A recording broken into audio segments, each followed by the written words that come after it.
Hi hello friends, മറ്റൊരു സ്റ്റോറിയിലേക്ക് എല്ലാ കൂട്ടുകാർക്കും സ്വാഗതം. അങ്ങനെ മുത്തശ്ശനോട് അനി നടന്ന കാര്യങ്ങളൊക്കെ പറയുന്നുണ്ട്. അനാമിക അവൻ്റെ കാമുകൻ്റെ കൂടെ ചുറ്റിക്കറങ്ങി നടക്കുന്നതും വല്യമ്മയ്ക്ക് പാലിൽ വിഷം കലർത്തി കൊടുത്തത് അവളും അവളുടെ അമ്മയും കൂടെ ചേർന്നിട്ടാണെന്നുള്ളതും അങ്ങനെ എല്ലാ കാര്യങ്ങളും മുത്തശ്ശനോട് അനി തുറന്നു പറയുകയാണ്. ഇത് കേട്ടപാടെ മുത്തശ്ശനാകെ തകർന്നു പോവുകയാണ്. മോനെ അനി, നീ പറഞ്ഞൊക്കെ സത്യമാണോടാ? അതോ നിന്റെ മനസ്സിൽ അനാമികയോടുള്ള ദേഷ്യം കാരണം അവളെ കരുവാക്കാനായിട്ട് നീ ഇല്ലാത്ത കാര്യങ്ങൾ ഉണ്ടാക്കി പറയുന്നതാണോ എന്നൊക്കെയുള്ള രീതിയിൽ മുത്തശ്ശൻ ചോദിക്കുന്നുണ്ട്. അപ്പോൾ അനി പറയുന്നുണ്ട്, എനിക്ക് അവളെ ഇഷ്ടമല്ല മുത്തശ്ശ, എനിക്ക് അവളോട് ഒരുപാട് ദേഷ്യമുണ്ട് എന്നും പറഞ്ഞ് ഒരാളെക്കുറിച്ച് ഇല്ലാത്ത കഥകളൊന്നും ഉണ്ടാക്കി പറയേണ്ട ആവശ്യം എനിക്കില്ല. ഇതൊക്കെ സത്യമായ കാര്യം തന്നെയാണ്. അത് ഈ കുടുംബത്തിലുള്ള ഒട്ടുമിക്ക പേർക്കും അറിയാവുന്ന കാര്യം തന്നെയാണ് മുത്തശ്ശ.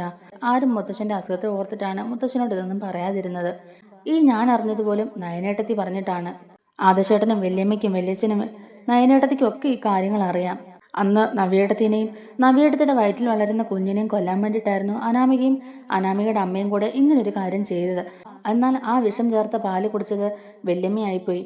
അതുകൊണ്ടാണ് വല്യമ്മയുടെ കരള് ഡാമേജായി ഇത്രയും സീരിയസ് ആയിട്ട് ഹോസ്പിറ്റലിൽ കിടന്നതൊക്കെ. ഇതിനെല്ലാം കാരണം അവളും അവളുടെ അമ്മയും കൂടെ തന്നെയാണ് മുത്തശ്ശ. അതെല്ലാവർക്കും അറിയാവുന്ന കാര്യമാണെന്നൊക്കെ ഇങ്ങനെ പറയുകയാണ്. അപ്പോൾ മുത്തശ്ശൻ ചോദിക്കുന്നുണ്ട്, എന്നിട്ട് എന്താ മക്കളെ എന്നോട് ഈ കാര്യങ്ങളൊന്നും ആരും പറയാതിരുന്നത്? ഈ സത്യങ്ങളൊക്കെ ദേവയാനിക്ക് അറിയാമായിരുന്നിട്ടും ദേവയാനി പോലും എന്നോട് ഒന്നും പറഞ്ഞില്ലല്ലോ. ഇങ്ങനെയൊരു സംഭവമൊക്കെ ഉണ്ടായിട്ടുണ്ടായിരുന്നെങ്കിൽ അവൾ എന്നോട് ഇത് ആദ്യമേ പറയേണ്ടതല്ലായിരുന്നോ? പിന്നെന്തിനാ ഇത് ഞങ്ങളോട് മറച്ചു വെച്ചെന്നൊക്കെ മുത്തശ്ശൻ ചോദിക്കുന്നുണ്ട്. അപ്പം അനി പറയുകയാണ്, മുത്തശ്ശനെ വിഷമിപ്പിക്കേണ്ടെന്ന് ഓർത്തിട്ടാണ് മുത്തശ്ശ ഈ കാര്യങ്ങളെല്ലാം മറച്ചു വെച്ചത്. മുത്തശ്ശന് ഇങ്ങനെയൊരു വയ്യാഴിക ഉള്ളപ്പോൾ ഇങ്ങനത്തെ കാര്യങ്ങളൊന്നും പറഞ്ഞ് മുത്തശ്ശൻ്റെയും മുത്തശ്ശിയുടെ മനസ്സ് വിഷമിപ്പിക്കേണ്ടെന്ന് എല്ലാവരും കൂടെ ചേർന്ന് ആലോചിച്ചെടുത്തൊരു തീരുമാനം തന്നെയാണ്. അതുകൊണ്ടാണ് ഈ കാര്യം ആരും നിങ്ങളെ അറിയിക്കാനെന്നൊക്കെ അനി പറയുകയാണ്. ഉടനെ മുത്തശ്ശി ചോദിക്കുന്നുണ്ട്, അനാമികയാണ് ഇതിൻ്റെയൊക്കെ പിന്നിലെന്ന് അറിഞ്ഞിട്ടും ദേവയാനി എന്തുകൊണ്ടാണ് ഒന്നും മിണ്ടാതെ മുന്നോട്ട് പോകുന്നത്? ഇത്രയും ക്രൂര മനസ്സുള്ള അനാമികയെ ഇവിടെ വെച്ച് ഉറപ്പിക്കേണ്ടതല്ലോ എന്നിങ്ങനെ ചോദിക്കുമ്പോഴേക്കും അനി പറയുകയാണ്, അത് ശരിയാ മുത്തശ്ശി. ഇപ്പൊ ശ്രദ്ധിച്ചിട്ടില്ലേ, വല്യമ്മയ്ക്ക് അനാമിക ഇപ്പൊ ഒട്ടും ഇഷ്ടമല്ല. ഈ സത്യങ്ങളൊക്കെ വല്യമ്മ തിരിച്ചറിഞ്ഞ നിമിഷം മുതൽ തന്നെ അവളെ വെറുക്കാൻ തുടങ്ങിയതാണ്. അതുകൊണ്ടാണ് അവൾ വല്യമ്മയ്ക്ക് ഓണക്കോടി സമ്മാനിച്ചപ്പോൾ പോലും വല്യമ്മ അതൊന്നും സ്വീകരിക്കാതിരുന്നത്. അങ്ങനെ ഇതൊക്കെ കേൾക്കുമ്പോഴേക്കും മുത്തശ്ശനാണെങ്കിലും ആകെപ്പാട് ദേഷ്യം വരുന്നുണ്ട്.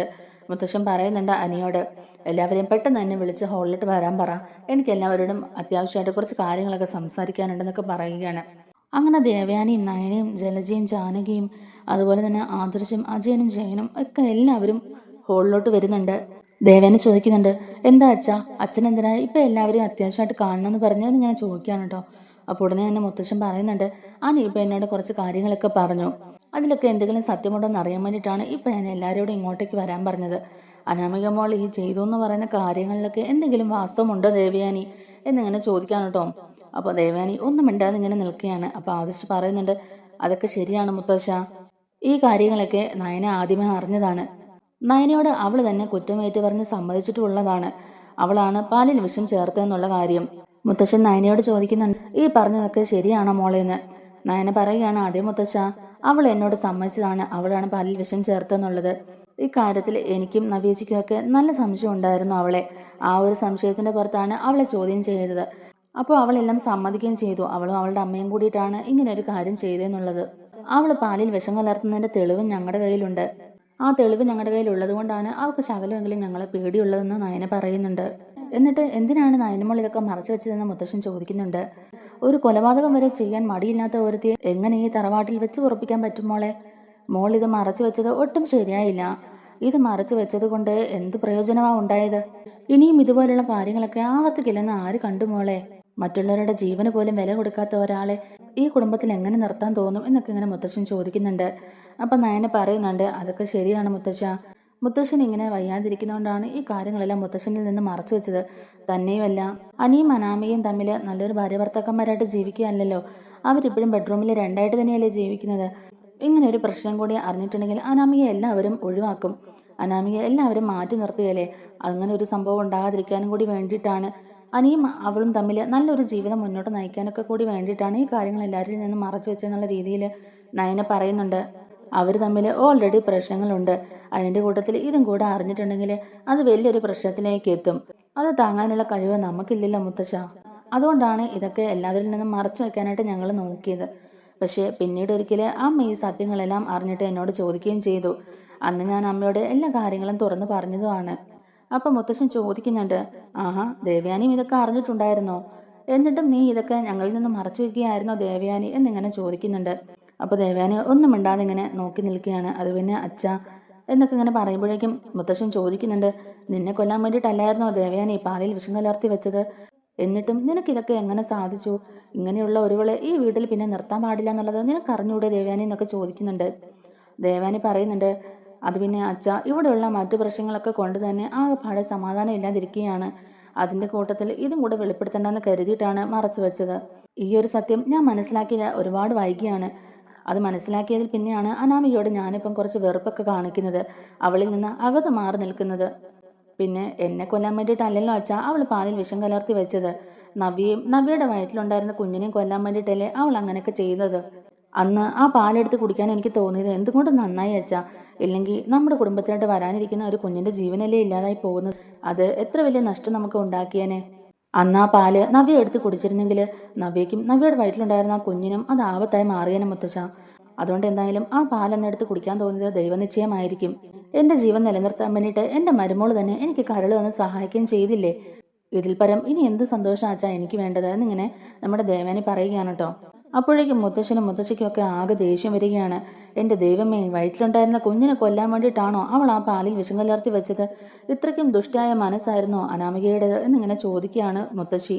ശരിക്കും എന്താ മോളെ ഇവിടെ സംഭവിക്കുന്നതെന്നൊക്കെ ഇങ്ങനെ മുത്തശ്ശി ചോദിക്കുന്നുണ്ട് കേട്ടോ. അനി പറഞ്ഞതൊക്കെ സത്യമായിരുന്നോ അപ്പോൾ എന്നിങ്ങനെ ചോദിക്കുമ്പോഴേക്കും നയന പറയുന്നുണ്ട്, അതേ മുത്തശ്ശി, അനി പറഞ്ഞതൊക്കെ സത്യം തന്നെയാണ്. അനാമിക ഇങ്ങനെയുള്ള കാര്യങ്ങളൊക്കെ ചെയ്തിട്ടുണ്ട് എന്നൊക്കെ ഇങ്ങനെ പറയുന്നുണ്ട്. ഒരിക്കലും അനിക്ക് ചേർന്ന പെണ്ണല്ല അനാമിക. ഇങ്ങനെയുള്ള ഇത്രയും ക്രൂര മനസ്സുള്ള ഒരുത്തി നമ്മുടെ ഈ തറവാട്ടിലോട്ട് വരാനേ പാടില്ലായിരുന്നു. അവളുടെ ലക്ഷ്യമൊക്കെ നമ്മുടെ കുടുംബത്തിന്റെ സ്വത്തും മുതലും തന്നെയാണ്. അല്ലാതെ അനിയുമായിട്ടൊത്ത് നല്ലൊരു കുടുംബജീവിതം നയിക്കാനൊന്നുമല്ല അവൾ ഇങ്ങോട്ടേക്ക് വന്നത്. പിന്നെ ബാക്കിയെല്ലാ കാര്യങ്ങളും എല്ലാവർക്കും അറിയാവുന്നതല്ലേ. അവളും അവളുടെ അച്ഛനും അമ്മയും ഒക്കെയാണ് ഈ എല്ലാ കാര്യങ്ങളും ചെയ്തു കൂട്ടുന്നത്. അവൾക്ക് സപ്പോർട്ടായിട്ട് അവളുടെ അച്ഛനും അമ്മയും തന്നെയാണ്. അവരാണ് അവൾക്ക് ഇങ്ങനെയുള്ള കാര്യങ്ങളൊക്കെ പറഞ്ഞു കൊടുത്ത് ചെയ്യിക്കുന്നതും. അനിയെ അവർ ചതിച്ചത് തന്നെയാണ് മുത്തശ്ശ എന്നൊക്കെ ഇങ്ങനെ നയന പറയുന്നുണ്ട് കേട്ടോ. ഇങ്ങനെയൊക്കെയാണെങ്കിൽ അവളെ വെറുതെ വിട്ടാൽ പറ്റില്ലല്ലോ. അവളെ ഇങ്ങോട്ടേക്ക് വിളിക്ക്, ഞാൻ അവളോട് കാര്യങ്ങളൊക്കെ ചോദിക്കട്ടെ എന്നൊക്കെ മുത്തശ്ശൻ പറയുമ്പോഴേക്കും അനി പറയുന്നുണ്ട്, അതിനവൾ ഇവിടെ ഇല്ല മുത്തശ്ശ. അവൾ അവളുടെ വീട്ടിലേക്ക് പോയതാ ഓണം ഉണ്ണാനായിട്ട്. ഇനി അങ്ങോട്ട് എന്താ ചെയ്യേണ്ടതെന്നൊക്കെ വീട്ടിൽ പോയി അച്ഛനോടും അമ്മയോടും പ്ലാൻ ചെയ്യാൻ കൂടിയായിരിക്കും പോയേക്കുന്നത്. മിക്കവാറും എന്നെ എങ്ങനെ കൊല്ലാം എന്നൊക്കെ ഉള്ള പ്ലാനിങ്ങിലായിരിക്കും ഇനി അവൾ ഇങ്ങോട്ടേക്ക് തിരിച്ചു വരാൻ പോകുന്നത്. എന്തായാലും അവൾ ഇങ്ങോട്ടേക്ക് തിരിച്ചു വരട്ടെ. ഇനി എന്താ ചെയ്യേണ്ടതെന്നുള്ളത് എനിക്കറിയാം. ഇങ്ങനെ വെറുതെ വിട്ടാൽ പറ്റില്ലല്ലോ. എന്തായാലും നമുക്കിത് നിയമപരമായിട്ട് തന്നെ നേരിടാം. അല്ലാതെ നമുക്ക് വേറെ ഒന്നും ചെയ്യാൻ വഴിയില്ലല്ലോ. നമ്മുടെ കുടുംബത്തിന്റെ അന്തസ്സും അഭിമാനവും കൂടെ നോക്കണ്ടേ. എന്തായാലും ഇതൊരു കൊലപാതക ശ്രമം തന്നെയല്ലേ. അതിന്റെ പേരിൽ എന്തൊക്കെയാ ഈ അനന്തപുരം തറവാടിൽ സംഭവിച്ചത്? ദേവയാനി തലനാരിഴയ്ക്കാണ് മരണത്തിൽ നിന്ന് രക്ഷപ്പെട്ട് തിരികെ വന്നത്. എന്നിട്ട് ദേവയാനിയുടെ ജീവൻ നിലനിർത്താൻ വേണ്ടിയിട്ട് നയനമൊക്കെ അവളുടെ കരൾ കൊടുത്ത് സഹായിക്കേണ്ടി വന്നില്ലേ? അതിന്റെ പേരിൽ എന്തെല്ലാം പ്രശ്നങ്ങളാണ് ഇവിടെ സംഭവിച്ചത്. അവളും അവളുടെ അമ്മയും കൂടിയാണ് ഇതൊക്കെ ചെയ്തു കൂട്ടിയത്. എന്നിട്ട് പോലും നയനയും നയനയുടെ വീട്ടുകാരെയും മേലെ അവൾ കുറ്റപ്പെടുത്തിക്കൊണ്ടിരുന്നത്. അപ്പോഴേക്കും അനി പറയുന്നുണ്ട്, മുത്തശ്ശ ഇത് മാത്രമല്ല മുത്തശ്ശ, ഇതുപോലെ ഒരുപാട് കാര്യങ്ങളുണ്ട്. അവള് കണ്ട പയ്യന്മാരുടെ കൂടെയൊക്കെ അഴിഞ്ഞാടി നടക്കുകയാണ്. ഇത് കണ്ടവര് ഞാൻ മാത്രമല്ല. ഞാനത് കണ്ടപ്പോൾ ഞാൻ ആ ഫോട്ടോ ഒക്കെ എടുത്തിട്ട് വന്ന് എല്ലാവരെയും കാണിച്ചതാണ്. അന്ന് എല്ലാവരും ഇതാരെയും അറിയിക്കണ്ടെന്നൊക്കെ പറഞ്ഞ് മൂടി വെക്കുകയായിരുന്നു. പിന്നെയാണെങ്കിൽ വല്യമ്മയും ആദർശേട്ടനും നയനേട്ടനെയും ഒക്കെ കണ്ടിട്ടുണ്ട്. പല കാമുകന്മാരുടെ കൂടെയും അവൾ ചുറ്റിക്കറങ്ങി നടക്കുന്നതൊക്കെ. അവൾക്ക് ഒരുപാട് തെറ്റായ ബന്ധങ്ങളുണ്ട് മുത്തശ്ശ. അവളും അവളുടെ അച്ഛനും അമ്മയൊക്കെ പക്ക ഫ്രോഡാണ് മുത്തശ്ശ. ആരെയും കുടിച്ച വെള്ളത്തിൽ പോലും വിശ്വസിക്കാൻ പറ്റത്തില്ല. അത്രയ്ക്കാ അവരുടെ കയ്യിലിരിക്കുന്ന കള്ളത്തരങ്ങള്. ഒരു കണക്കിന് പറഞ്ഞാൽ കള്ളത്തരത്തിൽ മുങ്ങിത്താണ് ജീവിക്കുന്നവരാ അവര്. അനാമികയുടെ അച്ഛന് ഒരുപാട് കടമുണ്ടെന്നൊക്കെയാ പറയുന്നത് കേട്ടത്. അന്ന് തന്നെ ആ മാലമോഷണത്തിന്റെ പേരിൽ എന്തൊക്കെ പ്രശ്നങ്ങളാണ് ഇവിടെ ഉണ്ടാക്കിയത്. ആ മാല വേണുവിന് എടുത്തു കൊടുത്തത് അനാമിക തന്നെയായിരുന്നു. അത് ആ പലിശക്കാരന്റെ കയ്യിൽ നിന്ന് നന്ദു തന്നെ തിരിച്ചു മേടിക്കുകയും ചെയ്തല്ലോ. അതുപോലെ ഇല്ലാത്ത സ്ഥലത്തിന്റെ പേരും പറഞ്ഞ് ഒരു വീട് കെട്ടാൻ പോവാന്നൊക്കെയല്ലേ അവര് പറഞ്ഞത്. എല്ലാം കള്ളത്തരമാണ് മുത്തശ്ശ. അവരെ വിശ്വസിക്കാൻ പറ്റത്തില്ല. അവർ പറയുന്നതും ചെയ്യുന്നതും ഒക്കെ കള്ളത്തരമാണെന്നൊക്കെ ഇങ്ങനെ അനി പറയുന്നുണ്ട്. എനിക്ക് മനസ്സിലായി മോനെ. നീ എന്തുകൊണ്ടാണ് അനാമികയെ ഇത്രയും വെറുക്കുന്നെന്നുള്ളത് ഇപ്പോഴാണ് ഞങ്ങൾക്കൊക്കെ മനസ്സിലായത്. എന്തായാലും അവളെ ഇനി ഇങ്ങനെ വെറുതെ വിട്ടാൽ പറ്റില്ല. ഇന്ന് തന്നെ അവളുടെ കാര്യത്തിൽ ഒരു തീരുമാനം എടുക്കണം എന്നൊക്കെ ഇങ്ങനെ മുത്തശ്ശൻ പറയുന്നുണ്ട്. അങ്ങനെ എല്ലാവരും പിരിഞ്ഞു പോവുകയാണ് കേട്ടോ. ആ സമയത്ത് അങ്ങനെ അനിയാണെങ്കിലും പുറത്തോട്ട് പോകാനായിട്ട് ഇറങ്ങുമ്പോഴേക്കും ദേവാനി വന്നിട്ട് അനിയോട് ചോദിക്കുന്നുണ്ട്, അനി ഒന്ന് അവിടെ നിന്നേ. നീ എന്തിനാ ഇപ്പൊ ഈ കാര്യങ്ങളൊക്കെ മുത്തശ്ശനോട് പറയാൻ പോയത്? ഇന്ന് നല്ലൊരു ദിവസമായിട്ട് ഇതിന്റെയൊക്കെ ആവശ്യം ഉണ്ടായിരുന്ന മോനെ എന്നിങ്ങനെ ചോദിക്കുകയാണ്. അപ്പൊ അനി പറയുന്നുണ്ട്, ഇക്കാര്യങ്ങളൊക്കെ ഇപ്പൊ പറഞ്ഞില്ലെങ്കിൽ ഇനി എപ്പോ പറയാനാവില്ലമ്മേ? മുത്തശ്ശൻ അസുഖബാധിതനായതുകൊണ്ടല്ലേ ഈ കാര്യങ്ങളൊന്നും മുത്തശ്ശനോട് പറയാതെ മറച്ചു വെച്ചോണ്ടിരുന്നത്. ഇപ്പം മുത്തശ്ശന് ഒരസുഖവും ഇല്ലെന്നുള്ളത് മനസ്സിലായല്ലോ. ഇനിയിപ്പം ഇത് പറഞ്ഞില്ലെങ്കിൽ ശരിയാവില്ല. ഇക്കാര്യങ്ങളൊക്കെ അറിയിക്കേണ്ട സമയത്ത് മുത്തശ്ശനെ അറിയിച്ചിരുന്നെങ്കിൽ ഇതൊന്നും ഇത്രയും വഷളാകില്ലായിരുന്നു വല്യമ്മേ. അത് മാത്രമല്ല, എനിക്കിനി അവളുമായിട്ട് ഒന്നിച്ച് ജീവിക്കാൻ പറ്റില്ല വല്യമ്മേ. അവളെ ഭാര്യയായിട്ട് കാണാൻ എനിക്ക് പറ്റില്ല. എനിക്ക് ചേരുന്ന ഒരു പെണ്ണല്ല അവള്. പിന്നെ അവളുടെ മനസ്സിൽ പല ആണുങ്ങളും ഉണ്ട്. എനിക്ക് എൻ്റെ ജീവിതത്തിൽ നിന്ന് അവളെ ഒഴിവാക്കിയേ പറ്റുള്ളൂ. അതിനുവേണ്ടി ഞാൻ എന്തും ചെയ്യും. ഞാൻ ആഗ്രഹിച്ച പെണ്ണിൻ്റെ കൂടെ ഒരു ജീവിതം കിട്ടിയില്ലെങ്കിലും കുഴപ്പമില്ല. ഈ മാരണത്തെ എൻ്റെ തലയിൽ നിന്ന് ഒഴിപ്പിച്ച് തന്നാൽ മതി എന്നൊക്കെ ഇങ്ങനെ നമ്മുടെ അനി പറയുന്നുണ്ട്. അപ്പം ദേവേനി പറയുന്നുണ്ട്, അതൊക്കെ ശരിയാ മോനെ. അവൾ പലതും മനസ്സിൽ കണ്ടുകൊണ്ട് തന്നെയാണ് ഇങ്ങോട്ടേക്ക് വന്നിട്ടുള്ളത്. അവൾ നിന്റെ ഭാര്യയായിട്ട് ഇങ്ങോട്ടേക്ക് വരാൻ തന്നെ കാരണം ഈ തറവാട്ടിലെ സ്വത്തും മുതലും കണ്ടിട്ട് തന്നെയാണ്. അവളും അവളുടെ അച്ഛനും അമ്മയൊക്കെ ഫ്രോഡാന്നുള്ളത് എല്ലാവർക്കും മനസ്സിലായി. അവൾ ഒരിക്കലും നിന്റെ ഭാര്യയായിട്ട് ഈ വീട്ടിൽ വരണമെന്ന് ഞാൻ ആഗ്രഹിക്കുന്നില്ല. ഇത്രയും ക്രൂര മനസ്സുള്ള ഒരു പെണ്ണ് ഈ അനന്തപുരിയിൽ വേണ്ട. അതുതന്നെയാ മോനെ എന്റെയും തീരുമാനം. അവളെ സ്നേഹിച്ചതിനേക്കാൾ കൂടുതൽ 10 മടങ്ങ് ഇരട്ടി ഞാനിപ്പോൾ അവളെ വെറുക്കുന്നുണ്ട്. അവളെ ഈ തറവാട്ടിൽ നിന്ന് ഇറക്കി വിടണമെന്ന് തന്നെയാണ് ഞാൻ ആഗ്രഹിക്കുന്നതെന്നൊക്കെ ദേവേനി പറഞ്ഞിട്ട് അവിടുന്ന് പോകുന്നുണ്ട്. ഇതേ സമയത്ത് അനാമികയാണെങ്കിലും അവളുടെ അച്ഛൻ്റെ അമ്മയുടെ അടുത്ത് പോയിരിക്കുകയാണല്ലോ. അങ്ങനെ അവർ ഭക്ഷണം കഴിച്ചുകൊണ്ടിരിക്കുന്ന സമയത്ത് അനാമിക ഇങ്ങനെ പറയുന്നുണ്ട്, അനന്തപുരിയിൽ പുതിയൊരു വിശേഷമൊക്കെ ഉണ്ടായിട്ടുണ്ട്. അപ്പോൾ രേവതി ചോദിക്കുന്നുണ്ട്, എന്താ മോളെ വിശേഷം? അവൾ വല്ലതും ഗർഭിണിയായോ എന്നിങ്ങനെ ചോദിക്കുകയാണ് കേട്ടോ. അപ്പം അനാമിക പറയുന്നുണ്ട്, ഓ ഇനി അതിൻ്റെ ഒരു കുറവും കൂടിയേ ഉള്ളൂ. അല്ലെങ്കിൽ തന്നെ അവിടെ എല്ലാവരും നല്ല സന്തോഷത്തിലാണ്. അല്ല മോളെ, അതിന് മാത്രം സന്തോഷിക്കാൻ ഇപ്പം അവിടെ എന്താ ഉണ്ടായെന്നൊക്കെ ഇങ്ങനെ വേണു ചോദിക്കുന്നുണ്ട്. അത് പിന്നെ അവിടെ ഒരു രാജാവുണ്ടല്ലോ, ആ രാജാവിന് ക്യാൻസർ ആണെന്നും ഉടനെ തന്നെ തട്ടിപ്പോകുന്നൊക്കെയല്ലേ നമ്മൾ വിചാരിച്ചുകൊണ്ടിരുന്നത്. പക്ഷേ അതൊക്കെ നമ്മുടെ വെറും ആഗ്രഹമായിപ്പോയി അച്ഛാ. അയാളുടെ അസുഖം എല്ലാം മാറി അയാളിപ്പോൾ പൂർണ്ണ ആരോഗ്യവാനാണ്. അയാൾ ഇനി ഉടനെയെങ്കിലും തട്ടിപ്പോകും തോന്നുന്നില്ല എന്നൊക്കെയുള്ള രീതിയിൽ അനാമിക പറയുകയാണ് കേട്ടോ. അപ്പം വേണു ചോദിക്കുന്നുണ്ട്, ഈ കഴിഞ്ഞ ഇടവരെ നീ പറഞ്ഞുകൊണ്ടിരുന്നത് അയാൾക്ക് തീരെ സുഖമില്ല എന്നൊക്കെയുള്ളതല്ലേ മോളെ എന്നിങ്ങനെ ചോദിക്കുകയാണ് കേട്ടോ. അപ്പം അനാമിക പറയുന്നുണ്ട്, അതൊക്കെ വെറും കള്ളമായിരുന്നു അച്ഛാ.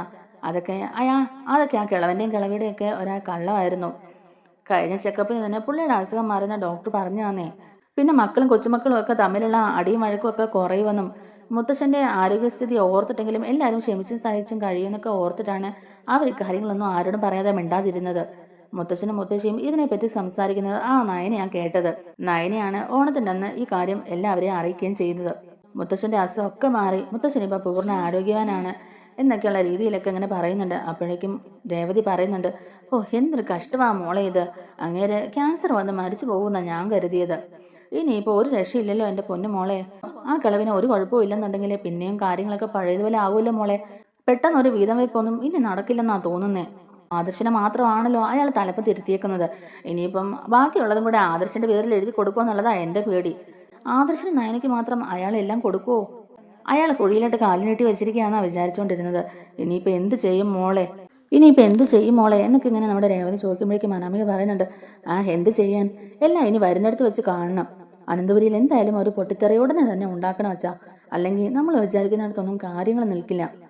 എന്തായാലും വരുന്നിടത്ത് വെച്ച് കാണാമെന്നുള്ള രീതിയിൽ തന്നെ മുന്നോട്ട് പോയേ പറ്റുള്ളൂ എന്നൊക്കെ അനാമിക പറയുന്നുണ്ട്. അപ്പൊ വേണു പറയുന്നുണ്ട്, മോളെ ഇനി ചെയ്യാൻ ഒരു വഴി മാത്രമേ ഉള്ളൂ.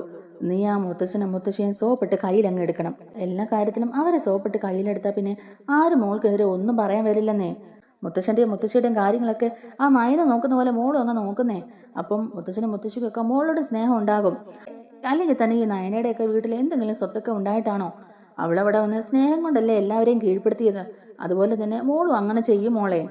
അവരിനി മോളെ ഒഴിവാക്കാൻ ശ്രമിച്ചാലും അവരെ അങ്ങ് പറ്റിച്ചേർന്ന് അവരെ സ്നേഹിച്ച് അവരുടെ കയ്യിലുള്ളതൊക്കെ അടിച്ചു മാറ്റുക ചെയ്യേണ്ടത്.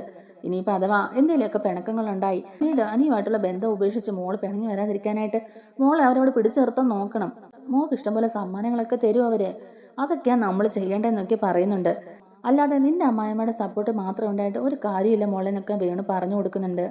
അനാമിക പറയുന്നുണ്ട്, ശരിയാ അച്ഛാ, എൻ്റെ മനസ്സിൽ ഇപ്പം അതൊക്കെ തന്നെയാ. അവരെ സോപ്പിട്ട് അവരുടെ കയ്യിലുള്ളതൊക്കെ അടിച്ചു മാറ്റാൻ നോക്കണം.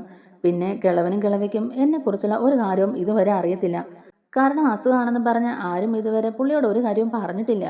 ആ സന്ദർഭം ഞാൻ എന്തായാലും മുതലെടുക്കാൻ തന്നെ നോക്കണം എന്നൊക്കെ ഇങ്ങനെ അനാമിക പറയുന്നുണ്ട്. അപ്പോൾ വേണു പറയുന്നുണ്ട്, അത് ശരിയാ, ഞങ്ങളും കൂടെ മോളുടെ കൂടെ ഇന്ന് വരാം. അതെന്തായാലും ശരിയാ മോളെ, അങ്ങനെ വേണം ചെയ്യാൻ. ഇനിയിപ്പോൾ അങ്ങോട്ടേക്ക് വെക്കുന്ന ഓരോ ചുവടും ആലോചിച്ച് വേണം വെക്കാൻ. കാര്യങ്ങൾ എപ്പോൾ വേണമെങ്കിലും കൈവിട്ട് പോകാം. എന്തായാലും ഓണമൊക്കെ അല്ലേ, അതുകൊണ്ട് ഞങ്ങളും കൂടെ മോളുടെ കൂടത്തിൽ ഇങ്ങോട്ട് വരാം. അവരെയൊക്കെ ഒന്ന് സോപ്പിട്ട് കയ്യിലെടുക്കുകയും ചെയ്യാമല്ലോ. ഇനിയിപ്പം അവിടെ വന്നിട്ട് ആ കിളവനും കിളവയൊക്കെ ഒന്ന് സൂപ്പിച്ച് നിർത്തിയിട്ട് വേണം വരാനായിട്ട്. ഒരു സൈഡിൽ കൂടെ അനിയുടെ അമ്മയും മുത്തച്ഛനും മുത്തശ്ശിയൊക്കെ മോള് സോപ്പിട്ട് കൂടെ നിർത്തണം. മറ്റേ സൈഡിൽ അനിയുമായിട്ടുള്ള പ്രശ്നങ്ങൾ തുടർന്നുകൊണ്ടേയിരിക്കണം. അങ്ങനെയാണെങ്കിൽ മാത്രം നമ്മൾ വിചാരിച്ച കാര്യം നടക്കുള്ളൂ മോളെ. അനി തന്നെ അവസാനം സഹികെട്ട് മോളെ വേണ്ടെന്ന് വെക്കണം. അങ്ങനെ ഒരു സാഹചര്യത്തിൽ എന്തായാലും ഒരു ചർച്ചയ്ക്കൊക്കെ വിളിക്കും നമ്മളെ. അപ്പോഴാണ് നമ്മൾ കരുതി കൂട്ടിയതുപോലെയൊക്കെ കാര്യങ്ങൾ നീങ്ങുള്ളൂ. നമ്മൾ ചോദിക്കുന്ന നഷ്ടപരിഹാരം തന്നെ അവർ നമുക്ക് തരും. അപ്പൊ അനാമിക പറയുന്നുണ്ട്, അത് ശരിയാ അച്ഛാ, നിങ്ങളും കൂടെ എൻ്റെ കൂടെ വാ, അങ്ങോട്ടേക്ക് വന്നിട്ട് അവരെയൊക്കെ ഒന്ന് സോപ്പിട്ട് അവരോടൊക്കെ നല്ല രീതിക്ക് ഒന്ന് സംസാരിച്ചിട്ടൊക്കെ ഇങ്ങോട്ടേക്ക് വരാം. ഇതിനൊക്കെ ഒരു തീരുമാനം ഉണ്ടാക്കിയല്ലേ പറ്റുള്ളൂ എന്നൊക്കെ ഇങ്ങനെ പറയുന്നുണ്ട്. അങ്ങനെ മുത്തശ്ശനെയും മുത്തശ്ശിയൊക്കെ സോപ്പിട്ട് കയ്യിലെടുക്കാൻ വേണ്ടിയിട്ട് അവർക്കുള്ള ഓണക്കോടിയൊക്കെ ആയിട്ട് വേണും രേവതിയൊക്കെ കൂടെ അനാമികയുടെ കൂടെ അനന്തപുരിയിലോട്ട് എത്തുന്നുണ്ട്. മുത്തശ്ശനാണെങ്കിൽ അനാമിക നേരിട്ട് കണ്ട് വലിച്ചു കയറി ഒട്ടിക്കാനുള്ള ദേഷ്യത്തിൽ നിൽക്കുകയാണ്. ഇതൊന്നും അറിയാതെയാണ് അനാമിക അങ്ങോട്ടേക്ക് വേണുവിനും രേവതിയും വിളിച്ചുകൊണ്ട് വരുന്നത്. വേണു അങ്ങോട്ടേക്ക് കയറി വരുമ്പോഴേക്കും തന്നെ മുത്തശ്ശനോട് പറയുന്നുണ്ട്, ആ മൂർത്തി സാറേ, സാറിന് അസ്യങ്ങളൊക്കെ മാറിയല്ലേ, ഒരുപാട് സന്തോഷമായി. ഇതറിഞ്ഞപ്പോൾ തന്നെ സാറുള്ള സമ്മാനങ്ങളൊക്കെ വാങ്ങിച്ചുകൊണ്ട് ഞങ്ങൾ ഇങ്ങ് പോന്നു. ഇത് കേൾക്കുമ്പോഴേക്കും മുത്തശ്ശനാകെ വല്ലാതെ ദേഷ്യം വരുന്നുണ്ട്. മുത്തശ്ശനാണെങ്കിൽ രൂക്ഷമായിട്ട് തന്നെ അനാമികയെ നോക്കുന്നുണ്ട് കേട്ടോ. ആ, നിങ്ങൾ എത്തിയോ? ഞാൻ നിങ്ങളെ കാണാൻ വേണ്ടിയിട്ട് തന്നെ ഇരിക്കുകയായിരുന്നു. എന്തായാലും നിങ്ങളും കൂടെ നേരിട്ട് വന്നത് നന്നായി. എനിക്ക് നിങ്ങളോട് കുറച്ച് കാര്യങ്ങളൊക്കെ സംസാരിക്കാനുണ്ടായിരുന്നു എന്നിങ്ങനെ പറയുമ്പോഴേക്കും വേണു ചോദിക്കുന്നുണ്ട്, എന്താ മൂർത്തി സാറേ, മോളുടെ കാര്യമാണോ സംസാരിക്കാനുള്ളത്? മോളും അനിയും തമ്മിലുള്ള പ്രശ്നങ്ങളൊക്കെ സംസാരിച്ചു തീർക്കാനാണോ? അത് പിള്ളേരല്ലേന്നേ, തട്ടിയും മുട്ടിയൊക്കെ ഇരിക്കും. എന്തായാലും അതൊക്കെ നമുക്ക് സാവധാനത്തിൽ മാറ്റിയെടുക്കാവുന്നേ എന്നൊക്കെ ഇങ്ങനെ വേണു പറയുന്നുണ്ട്. അപ്പോഴേക്കും മുത്തശ്ശൻ ദേഷ്യപ്പെട്ട് പറയുന്നുണ്ട്, അതൊന്നും അല്ല വേണു, താനിങ്ങനെ ഉരുണ്ട് കളിക്കൊന്നും വേണ്ട. പിന്നെ എനിക്ക് അസുഖമാണെന്നും പറഞ്ഞ് എൻ്റെ മക്കളും കൊച്ചുമക്കളും ഒക്കെ കൂടി ഒളിച്ചു വെച്ച ചില കാര്യങ്ങളൊക്കെ ഉണ്ട്. അതൊക്കെ ഞാനിപ്പോൾ അറിഞ്ഞു. അതിൻ്റെ സത്യാവസ്ഥ എനിക്ക് അറിയണം. അതുകൊണ്ടാണ് ഞാൻ നിങ്ങളെ കാണാനിരുന്നതെന്ന് ഇങ്ങനെ പറയുകയാണ്. ഇത് കേൾക്കുമ്പോഴേക്കും അനാമിക ആകെ ഞെട്ടിപ്പോവുകയാണ്. മുത്തശ്ശൻ അനാമികയോടായിട്ട് പറയുകയാണ്, അനാമികയെ, എനിക്ക് നിന്നോടാണ് ചോദിക്കാനുള്ളത്. നിന്നെപ്പറ്റി ചില കാര്യങ്ങളൊക്കെ അനി എന്നോട് പറഞ്ഞിട്ടുണ്ട്. അതിലെന്തെങ്കിലും സത്യാവസ്ഥ ഉണ്ടോയെന്നറിയണം. നീ അന്യപയ്യന്മാരുമായിട്ട് കറങ്ങി നടക്കുന്നുണ്ടെന്ന് അവൻ പറഞ്ഞല്ലോ. അത് ആദർശ് നയനയും ദേവേനയൊക്കെ കണ്ട കാര്യങ്ങളുമാണെന്ന് പറയുന്നുണ്ടല്ലോ. ഇതിലൊക്കെ എന്തെങ്കിലും സത്യമുണ്ടോ എന്നൊക്കെ ഇങ്ങനെ ചോദിക്കുന്നുണ്ട് കേട്ടോ. അപ്പൊ അനാമിക പറയുന്നുണ്ട്, അത് പിന്നെ മുത്തശ്ശ, അതെന്റെ ഫ്രണ്ടാണ്. ഞാനും അവനും ഒന്നിച്ച് പഠിച്ചു വളർന്നവരാണ്. ഞങ്ങൾ ഒരുമിച്ച് ഡ്രസ്സ് എടുക്കാൻ പോയതാണ്. അവിടെ വെച്ചാണ് ആദർശേട്ടനും നയനേട്ടത്തെയും എന്നെ കണ്ടത്. അനി എന്തായാലും എന്നെ കൊണ്ടുപോകുമൊന്നുമില്ലല്ലോ. അതുകൊണ്ടാണ് ഞാൻ എൻ്റെ ഫ്രണ്ടിന്റെ കൂടെ പോയത്. കല്യാണം കഴിഞ്ഞ പിന്നെ ഇന്ന് വരെ അവൻ എന്നെ പുറത്തേക്ക് കൊണ്ടുപോയിട്ടില്ല. എനിക്ക് ഇഷ്ടപ്പെട്ട ഒരു സാധനം മേടിച്ച് തരത്തുമില്ല. എൻ്റെ കാര്യങ്ങളൊന്നും നോക്കാറുമില്ല. പിന്നെ എൻ്റെ ആവശ്യങ്ങൾക്ക് എനിക്ക് പുറത്തു പോകാതിരിക്കാൻ പറ്റുമോ മുത്തശ്ശ എന്നിങ്ങനെ അനാമിക ചോദിക്കുന്നുണ്ട്. എൻ്റെ ഫ്രണ്ടിൻ്റെ ഒപ്പം ഞാൻ പുറത്തു പോയതിൽ ഇത്ര തെറ്റെന്താ ഉള്ളതെന്നൊക്കെ ഇങ്ങനെ ചോദിക്കുന്നുണ്ട്. ഇന്നത്തെ കാലത്തും ഇതൊക്കെ നോക്കുന്നവരുണ്ടോ എന്നിങ്ങനെ ചോദിക്കുമ്പോഴേക്കും മുത്തശ്ശൻ പറയുന്നുണ്ട്, ഈ ഒരു സംഭവം മാത്രമല്ല, പലരുടെ കൂടെയും നിന്നെ കണ്ടിട്ടുണ്ടെന്ന് അനി പറയുന്നുണ്ടല്ലോ എന്നിങ്ങനെ പറയുമ്പോഴേക്കും, അതൊക്കെ എൻ്റെ ഫ്രണ്ട്സാ മുത്തശ്ശ. എന്നെ പറ്റിയുള്ള അനാവശ്യ കാര്യങ്ങളൊക്കെ ഈ അനിയും നയനയും കൂടിയിട്ടായിരിക്കും മുത്തശ്ശനോട് എല്ലാം പറഞ്ഞു തന്നിട്ടുണ്ടാവുക. അതെ, ഇവര് തന്നെയാ എല്ലാം പറഞ്ഞു തന്നിട്ടുള്ളത്. അതിനുള്ള തെളിവുകളെല്ലാം എന്നെ കാണിക്കുകയും ചെയ്തു. എത്ര ഫ്രണ്ടാണെങ്കിലും മടിയിലിരുന്ന് കൊഞ്ചു കുഴയൊന്നുമില്ലല്ലോ. പറ്റിച്ചേർന്ന് പൊതുസ്ഥലങ്ങളിൽ ഇങ്ങനെ ഇരിക്കാറുണ്ടോ എന്നൊക്കെ ഇങ്ങനെ മുത്തശ്ശൻ ചോദിക്കുന്നുണ്ട്. പോട്ടെ, അതൊക്കെ വിട്ടേക്കാം. അനിയുടെ മനസ്സിൽ നീ ഇല്ലാത്തത് കൊണ്ട് അവൻ വേണമെങ്കിൽ ഇതൊക്കെ ഉണ്ടാക്കി പറയുന്ന നീ വേണമെങ്കിൽ പറയുമായിരിക്കാം. പോട്ടെ, അതെന്തായാലും കഴിഞ്ഞു. ഇനിയിപ്പം വേറൊരു കാര്യമാണ് എനിക്ക് ചോദിക്കാനുള്ളത്. അന്ന് ദേവയാനി വളരെ സീരിയസ് ആയിട്ട് ഹോസ്പിറ്റലിൽ കിടന്നല്ലോ, കരളൊക്കെ പോയിട്ട്. അന്ന് നയനമോളാണ് ദേവയാനിക്ക് കരൾ കൊടുത്ത് സഹായിച്ചത്. അത് അടുക്കളയിൽ കാച്ചു വെച്ചിരുന്ന പാലെടുത്ത് കുടിച്ചത് കൊണ്ടാണ് ദേവയാനിക്ക് അങ്ങനത്തെ അസ്വസ്ഥതയും ബുദ്ധിമുട്ടും ഒക്കെ ഉണ്ടായത്. അത് നീ പറഞ്ഞ കാര്യം തന്നെയാണല്ലോ. അന്ന് ആ പാലിൽ വിഷം ചേർത്ത് വെച്ചത് അനാമികയും രേവതിയും കൂടാണെന്ന് ഞാൻ അറിഞ്ഞു. അതിലെന്തെങ്കിലും സത്യം ഉണ്ടോ എന്നൊക്കെ ഇങ്ങനെ ചോദിക്കാണ് കേട്ടോ. ഇത് കേൾക്കുന്ന പാട് രേവതിയും അനാമികയും വീണും ഒക്കെ കൂടെ ഞെട്ടിപ്പോകുന്നുണ്ട്. രേവതി ഉടനെ ചോദിക്കുന്നുണ്ട്, ഞങ്ങൾ എന്തിനാ മൂർത്തി സാറെ അങ്ങനെയൊക്കെ ചെയ്യുന്നത്? ഞങ്ങൾക്ക് അതിന്റെ ആവശ്യമൊന്നും ഇല്ലല്ലോ. ഇത് ഞങ്ങളെ കൊടുക്കാൻ വേണ്ടിയിട്ട് മനഃപൂർവ്വം കെട്ടിച്ചമച്ച കഥ തന്നെയാണ്. ഞങ്ങളുടെ മോള് ഈ തറവാട്ടിൽ ജീവിക്കേണ്ട കുഞ്ഞല്ലേ. അപ്പൊ പിന്നെ ഞങ്ങൾ അങ്ങനത്തെ കാര്യങ്ങളൊക്കെ ചെയ്യുമെന്നൊക്കെ രേവതി ഇങ്ങനെ പറയുമ്പോഴേക്കും മുത്തശ്ശൻ ചോദിക്കുന്നുണ്ട്, അങ്ങനെ കെട്ടിച്ചമച്ച കഥയൊന്നും അല്ല ഇത്. അനാമിക തന്നെ നയനയോട് ഈ കാര്യങ്ങളൊക്കെ സമ്മതിച്ചതല്ലേ. പാലിൽ വിഷം ചേർത്തത് നീയും നിന്റെ അമ്മയും കൂടെ ചേർന്നിട്ടാണെന്നുള്ളത്. അതിന്റെ തെളിവ് നവ്യയുടെ കയ്യിലും ഉണ്ടെന്നാണല്ലോ ഇവര് പറഞ്ഞത്. അപ്പൊ ഉടനെ അനാമിക ചോദിക്കുന്നുണ്ട്, ആര് പറഞ്ഞു? ഇവള് പറയുന്ന ഒന്നും കേട്ട് നിങ്ങൾ വിശ്വസിക്കാൻ നിൽക്കണ്ട. ഇവള് പെരും കള്ളിയാണ്. എന്നെ കൊടുക്കാൻ വേണ്ടിയിട്ട് ഇവൾ ഓരോ കഥകളൊക്കെ ഉണ്ടാക്കി പറയുന്നാന്ന് പറയാൻ കേട്ടോ. അപ്പോഴേക്കും നയനെ ചോദിക്കുന്നുണ്ട്, ഓഹോ, അപ്പൊ ഞാനാണല്ലേ? അപ്പൊ ഞാൻ പറയുന്നത് കള്ളമാണല്ലേ? നീ തന്നെയല്ലേ പാലിൽ വിഷം കലർത്തുന്നത്? നീ നിന്റെ അമ്മയും കൂടാണെന്നുള്ളത് സമ്മതിച്ചത്. അത് അന്ന് അത് സമ്മതിച്ചില്ലാതെ നീയൊക്കെ എന്നെ തല്ലിക്കൊല്ലുമെന്ന് എനിക്കറിയാമായിരുന്നു. നിങ്ങളുടെ കയ്യിൽ നിന്ന് തല്ലു വാങ്ങി കൂട്ടണ്ടെന്ന് ഓർത്തിട്ടാണ് ഞാൻ അതൊക്കെ സമ്മതിച്ചതെന്ന് പറയുകയാണ്. അല്ലാതെ അതൊന്നും അല്ല മുത്തശ്ശ സത്യം എന്നൊക്കെ ഇങ്ങനെ അനാമിക പറയുന്നുണ്ട്. മുത്തശ്ശൻ ചോദിക്കുന്നുണ്ട്, അത് നവ്യമൊക്കെ കുടിക്കാൻ വേണ്ടിയിട്ട് കാച്ചി വെച്ച പാലാണ്. നവ്യയുടെ കുഞ്ഞിനെയും ഇല്ലാതാക്കാൻ വേണ്ടിയിട്ട് അങ്ങനെയുള്ള കാര്യങ്ങളൊക്കെ ചെയ്തത് പിന്നെ ആരാണ്? നീയല്ലാതെ മറ്റാരും ആയിരിക്കില്ല എന്നൊക്കെ ഇങ്ങനെ പറയുന്നുണ്ട്. അപ്പൊ രേവതി പറയുന്നുണ്ട്, ആ കുഞ്ഞിനെ കൊല്ലാനുള്ള ഉദ്ദേശത്തോടു കൂടി ചെയ്യാനാണെങ്കിൽ അത് ആരായിരിക്കും ചെയ്തിട്ടുണ്ടാവുക? ഒന്നുകിൽ നയനയായിരിക്കാം. കാരണം അന്ന് നയനയും നവ്യയും തമ്മിൽ നല്ല വഴക്കിലായിരുന്നല്ലോ. പിന്നെ ആ സമയത്ത് ഭാര്യയും ഭർത്താവും തമ്മിൽ നല്ല വഴക്കുമല്ലായിരുന്നോ? ഞാൻ അബിയാണ് ഉദ്ദേശിച്ചത്. അബിയോ അല്ലെങ്കിൽ അബിയുടെ അമ്മയോ ആയിരിക്കില്ലേ അങ്ങനെയൊക്കെ ചെയ്തതെന്നൊക്കെ രേവതി ചോദിക്കുന്നുണ്ട്. അവർക്ക് രണ്ടുപേർക്കും നവ്യനെ അന്ന് ഇഷ്ടമല്ലായിരുന്നല്ലോ. തന്നെയല്ല, നവ്യക്ക് ഒരു കുഞ്ഞുണ്ടാകാൻ പോകുന്നു എന്നുള്ളത് അവർക്ക് അത്ര ഇഷ്ടമുള്ള കാര്യമൊന്നും ആയിരുന്നില്ലല്ലോ. അപ്പൊ അവരും സംശയിച്ചൂടെ എന്നിങ്ങനെ രേവതി ചോദിക്കുന്നുണ്ട്. ഇത് കേട്ട് ആകെ ദേഷ്യത്തിൽ ജലജ ചാടി എഴുന്നേറ്റ് വരുന്നുണ്ട്. നീ എന്താ രേവതി പറയുന്നത്? ഞങ്ങൾ വാലിൽ വിഷം ചേർത്തെന്നാണോ നീ പറഞ്ഞു വരുന്നത്? അതും എന്റെ കൊച്ചുമോനെ കൊല്ലാൻ വേണ്ടിയിട്ട്? നീ എന്തൊരു നുണയാ രേവതി ഈ പറഞ്ഞു കൂട്ടുന്നത്? എനിക്കും അവിക്കും നവ്യമായിട്ട് ചില പ്രശ്നങ്ങളൊക്കെ ഉണ്ടായിട്ടുണ്ട്. അതൊന്നും ഇല്ലെന്ന് ഞാൻ പറയുന്നില്ല. പക്ഷെ ഒരിക്കലും നവ്യയുടെ വയറ്റിൽ വളരുന്ന കുഞ്ഞിനെ ഇല്ലാതാക്കാൻ ഞങ്ങൾ ആരും ശ്രമിച്ചിട്ടില്ല. ആ കുഞ്ഞിനെ ഇല്ലാതാക്കാനും മാത്രം മോശം മനസ്സുള്ളവരൊന്നും അല്ല ഞാനും എന്റെ മോനും എന്നിങ്ങനെ ജലജ പറയുന്നുണ്ട്. ഇത് ചെയ്തത് നീയും നിന്റെ മോളും തന്നെയാണ്. ജലജ ഉടനെ മുത്തശ്ശനോട് പറയുന്നുണ്ട്, അച്ഛാ, ഇത് ചെയ്തത് അനാമികയും അനാമികയുടെ അമ്മയും തന്നെയാണ് അച്ഛാ. അവർ തന്നെയാണ് ഇതിന്റെ പിന്നിൽ പ്രവർത്തിച്ചെന്നുള്ളത് നിനക്ക് എങ്ങനെ ഉറപ്പ് പറയാൻ പറ്റും ജലജെ? അതിന് തെളിയിക്കാൻ നിന്റെ കയ്യിൽ തെളിവുണ്ടോ എന്ന് ചോദിക്കുകയാണ് മുത്തശ്ശൻ. അപ്പൊ ജലജ പറയുന്നുണ്ട്, ഞാൻ കേട്ടതാ മുത്തശ്ശ, ഇവളും രേവതിയും കൂടെ പ്ലാൻ ചെയ്യുന്നതൊക്കെ ഞാൻ അപ്പൊ തന്നെ ഇത് ആബിയോട് പറയുകയും ചെയ്തിരുന്നു. ഇത് കേട്ടപാടെ മുത്തശ്ശൻ ജലജയുടെ ചെവിക്കൽ അടിച്ച് പൊട്ടിക്കുന്നുണ്ട്. എന്നിട്ട് ചോദിക്കുന്നുണ്ട്, നീ ഒരു മനുഷ്യ സ്ത്രീ തന്നെയാണോടി? നിന്റെ മകന്റെ കുഞ്ഞല്ലായിരുന്നോ നവയുടെ വയറ്റിൽ വളർന്നുകൊണ്ടിരുന്നത്? ആ കുഞ്ഞിനെ കൊല്ലാനായിട്ട് പാലിൽ വിഷം ചേർക്കുന്ന കാര്യമൊക്കെ പറയുന്നതും പ്ലാൻ ചെയ്യുന്നതും എല്ലാം കേട്ടിട്ട് നീ അതിനൊന്നും പ്രതികരിക്കുക പോലും ചെയ്യാതെ നോക്കി നിൽക്കുകയായിരുന്നോ? ശരിക്കും പറഞ്ഞാൽ നീ ആ പ്രവൃത്തിയെ സപ്പോർട്ട് ചെയ്ത പോലെ ആയില്ലേ എന്നിങ്ങനെ ചോദിക്കുന്നുണ്ട്. അപ്പോഴേക്കും ജലജ പറയുന്നുണ്ട്, അത് പിന്നെ അച്ഛാ, ഞാൻ അറിഞ്ഞോട്ടല്ല. അപ്പൊ നവ്യമായിട്ട് ചെറിയ പ്രശ്നമൊക്കെ ഉണ്ടായിരുന്നല്ലോ. ആ ഒരു ദേഷ്യത്തിൽ ഞാൻ ഇക്കാര്യം പറയാതിരുന്നാണ്. അനാമിക അങ്ങനെ ചെയ്യുമെന്നോ വിഷം കലർത്തിയ പാല് ഏട്ടത്തി എടുത്ത് കുടിക്കുമെന്നോ ഒന്നും ഞാൻ കരുതിയതല്ല. മുത്തശ്ശൻ പറയുന്നുണ്ട്, ആര് കരുതിയാലും ഇല്ലെങ്കിലും ഇവിടെ ഒരു കൊലപാതകമല്ലേ നടക്കാൻ പോയത്. ഇത്രയെല്ലാം കാട്ടിക്കൂട്ടിയിട്ട് ഇനിയും ഈ വീട്ടിൽ ജീവിക്കാമെന്ന് വേണം രേവതിയും അനാമികയും കരുതുന്നുണ്ടോ? ഇനി അനാമിക ഈ വീട്ടിൽ വേണ്ട. ഇവളെ പോലുള്ള ഒരുത്തി ഈ വീട്ടിൽ താമസിക്കുന്നുണ്ടെങ്കിൽ ഇവിടെ ബാക്കിയുള്ളവരുടെ ജീവന് തന്നെ അത് ഭീഷണിയാണ്. പിന്നെ എന്ത് സുരക്ഷിതമാണ് ഇവിടെയുള്ള ജീവനുകൾക്കുള്ളത്? അതുകൊണ്ട് ഇനി ഇവള് ഈ വീട്ടിൽ വേണ്ട. ഞങ്ങളുടെ അനിമോന് പറ്റിയ പെണ്ണല്ലാന്ന് അവൻ പല പ്രാവശ്യം പറഞ്ഞതാണ്. അനു പറഞ്ഞതിലും കാര്യമുണ്ടെന്ന് ഇപ്പൊ എനിക്ക് മനസ്സിലായി. അതുകൊണ്ട് ഇനി അനിയുടെ ഭാര്യയായിട്ട് അനാമിക ഇനി ഇവിടെ കാണണമെന്നില്ല. പോകാം, ഇനി നിങ്ങളെ ഇവിടെ കണ്ടുപോകരുത്. ഇത്രയൊക്കെ ക്രൂരതകളൊക്കെ ചെയ്തു കൂട്ടിയ നിങ്ങളെ മോതിരം പിടിച്ച് ജയിലിലിടുകയാണ് വേണ്ടത്. പക്ഷേ ഇപ്പൊ എന്തായാലും ഞാൻ അതിനൊന്നും മുതിരുന്നില്ല. ഇനി മേലല്ല ഈ വീട്ടിലോട്ട് നിങ്ങൾ കയറി വന്നേക്കരുതെന്നൊക്കെ മുത്തശ്ശൻ പറയുന്നുണ്ട്. ഇത് കേട്ടോണ്ട് അനാമികയും രേവതിയും വേണും ഒക്കെ കൂടെ അവിടെ നിന്ന് ഇറങ്ങി പോകുന്നുണ്ട്. ഇത് കാണുന്ന എനിക്കാണെങ്കിലും ഒരുപാട് സന്തോഷമാവുന്നുണ്ട്. എന്നാൽ ജാനകി പറയുന്നുണ്ട്, അനാമിക മോൾ അങ്ങനെ ചെയ്യുമെന്ന് എനിക്കൊരു വിശ്വാസവും ഇല്ല. ഇതിനകത്ത് ആരോ കളിച്ചിട്ടുണ്ട്. അപ്പൊ മുത്തശ്ശൻ പറയുന്നുണ്ട്, ജാനകി, നീ ഇനി മിണ്ടിയേക്കരുത്. ഇത്രയെല്ലാം അറിഞ്ഞിട്ടും ഇനി നീ അവളെ സപ്പോർട്ട് ചെയ്യാനാണെങ്കിൽ നീയും ഇവിടുന്ന് ഇറങ്ങിക്കോണം, അവളുടെ കൂടെ പൊക്കോണം എന്നൊക്കെ ഇങ്ങനെ മുത്തശ്ശൻ ജാനകിയോട് ദേഷ്യപ്പെട്ട് പറയുന്നുണ്ട്. അപ്പോഴേക്കും ആദർശനോട് മുത്തശ്ശൻ പറയുന്നുണ്ട്, ആദർശമനെ, ഇനി എന്തായാലും ഈ കാര്യം ഇങ്ങനെ വിട്ടാൻ പറ്റില്ല. നമ്മുടെ കുടുംബത്തിനെ മൊത്തം ഇല്ലാതാക്കാൻ വേണ്ടിയിട്ടാണ് അവൾ ഇങ്ങനെയുള്ള കാര്യങ്ങളൊക്കെ ചെയ്തത് തന്നെ. എല്ലാവരെയും തമ്മി തല്ലിച്ച് കുടുംബം ചിന്ന ഭിന്നമാക്കാൻ വേണ്ടിയിട്ടാണ് അവളും അവളുടെ അച്ഛനും അമ്മയും കൂടെ ഒക്കെ ശ്രമിച്ചത്. അവൾക്കെതിരെ നിയമപരമായിട്ട് തന്നെ നമുക്ക് മുന്നോട്ട് പോകണം. അതുകൊണ്ട് അവളുടെ അച്ഛൻ്റെ അമ്മയുടെ പേരിലൊക്കെ ഞാൻ ഒരു കേസ് കൊടുക്കാൻ പോവുകയാണ്. നിയമപരമായിട്ട് തന്നെ ഈ കാര്യങ്ങളൊക്കെ മുന്നോട്ട് പോകട്ടെ. അങ്ങനെ അന്വേഷണം സത്യസന്ധമായിട്ട് നടക്കട്ടെ. പിന്നെ ബാക്കിയൊക്കെ നമുക്ക് വഴിയെ കാണാം എന്നൊക്കെ ഇങ്ങനെ പറയുന്നുണ്ട്. അങ്ങനെ മുത്തശ്ശനും ആദർശം കൂടെ ചേർന്നിട്ട് നന്ദുവിനെ വിളിച്ചിട്ട് കാര്യങ്ങളൊക്കെ പറയുന്നുണ്ട്. എന്നിട്ട് കേസ് ഫയൽ ചെയ്യുന്നുണ്ട്. മോൾ ഇത് സത്യസന്ധമായിട്ട് തന്നെ അന്വേഷിക്കണം. എല്ലാ തെളിവുകളും അവരെ പൂട്ടാനുള്ള എല്ലാ തെളിവുകളും നമ്മുടെ കയ്യിലുണ്ടല്ലോ. അതുകൊണ്ട് എത്രയും പെട്ടെന്ന് തന്നെ കേസ് അന്വേഷിച്ച് അറസ്റ്റ് ചെയ്യണം മോളെ എന്നിങ്ങനെ പറയുന്നുണ്ട്.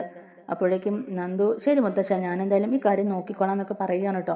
അങ്ങനെ നന്ദു സത്യസന്ധമായിട്ട് കേസൊക്കെ അന്വേഷിച്ച തെളിവുകളുടെ അടിസ്ഥാനത്തിൽ തന്നെ അനാമികയെ അറസ്റ്റ് ചെയ്യാനായിട്ട് അങ്ങോട്ടേക്ക് പോവുകയാണ്.